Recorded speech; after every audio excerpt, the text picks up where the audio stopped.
हजारों rape murder हुआ है बंगाल में, उनके राज में। कभी उनको देखा है रास्ता में उतरते हुए, किसी पीड़ित का घर जाके सांत्वना देते हुए? पश्चिम बंगाल के बारुईपुर में नाबालिग बच्ची के कथित दुष्कर्म और हत्या के मामले को लेकर राज्य की राजनीति लगातार गर्माती जा रही है। एक ओर पूर्व मुख्यमंत्री ममता बनर्जी ने कोलकाता में कैंडल मार्च निकालकर पीड़िता को न्याय दिलाने की मांग की, तो दूसरी ओर राज्य सरकार के मंत्री दिलीप घोष ने इस मार्च को लेकर उन पर तीखा राजनीतिक हमला बोला।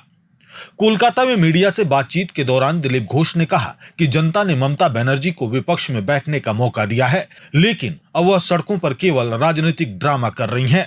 उन्होंने कहा कि विरोध प्रदर्शन करना ममता बनर्जी की पुरानी राजनीतिक शैली रही है, लेकिन विकास के मुद्दों पर उनका कोई रिकॉर्ड नहीं रहा।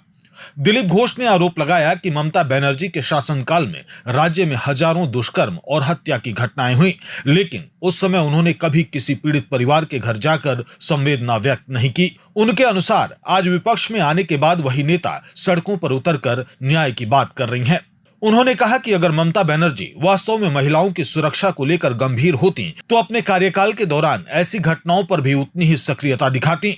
दिलीप घोष ने दावा किया कि जनता सब कुछ देख रही है और राजनीतिक परिस्थितियां बदलने के बाद अब विरोध की राजनीति की जा रही है। वही रोल करना पड़ेगा उनको।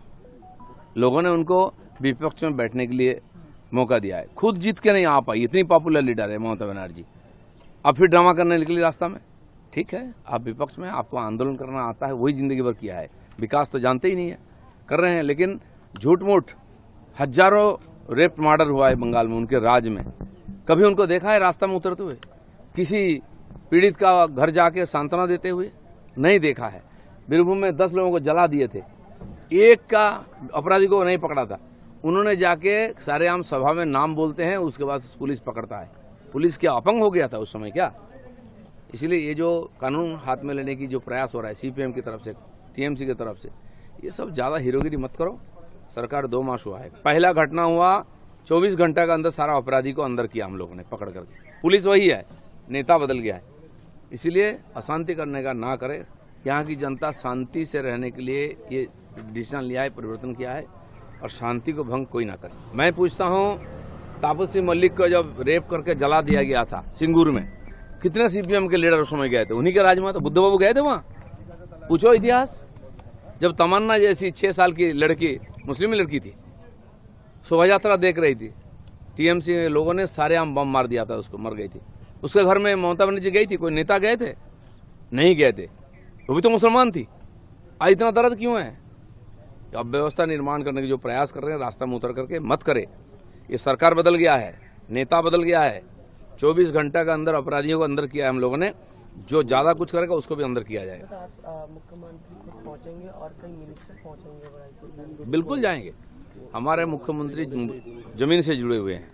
हमारे कार्यकर्ता का डेथ हुआ है, चुनाव के बाद सबसे नुकसान हमको हुआ है, क्योंकि हिंसा की कल्चर अभी भी चल रही है और मुख्यमंत्री वहां पहुंचे हैं। यहाँ भी जाएंगे, सबको न्याय देंगे। भरोसा रखिए, अपना धीरज रखिए, 6 महीना तो देखो क्या करता है सरकार।